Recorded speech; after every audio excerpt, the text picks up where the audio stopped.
ခြေလေးချောင်းသားကိုအသက်ထက်ဆုံးရှောင်ပြီးနေ့စဉ်ရှောင်သွားရင်အဲ့ဒါဘက်ထရီအမြဲပြည့်နေလိမ့်မယ်သဘောပေါက်လားအေးအဲ့ဒီတော့သားတို့သမီးတို့အဲ့ဒီအင်အားလေးနဲ့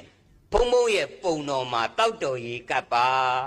နှပ်ပြီးတော့တစ်သီးစွန်း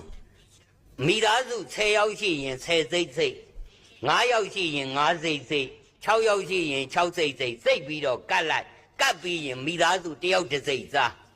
နော်တောက်တော်ကြီးကတ်ထားတာကိုတောက်ရည်အိုးတွေကိုထည့်တအိမ်လုံးတောက်နော်တောက်ရည်အိုးမရှိလို့နော်ရေတံဘူးဆိုရင်ရေတံဘုံတွေကိုထည့်လိုက်အကုန်ပြန်ပွားသွားရင်ဩအဲ့ဒါတအိမ်လုံးအနေရကင်းပြီသဘောပေါက်လားအဲ့တော့ဘာလေးလှုပ်လိုက်ဖုံဖုံပုံတော်နာမှာလေဟောတချို့ကပြောတယ်ဖုံဖုံကိုမှမလျှောက်ရင်မအောင်မြင်ဘူးကိုယ်ပိုင်ကိုရမလားလို့တရဏဂုံရွတ်ပြီးလှုပ်ကြည့်တယ်မအောင်မြင်ဘူးအဲ့တော့ဖုံဖုံသွားလျှောက်ပြီးမှပဲ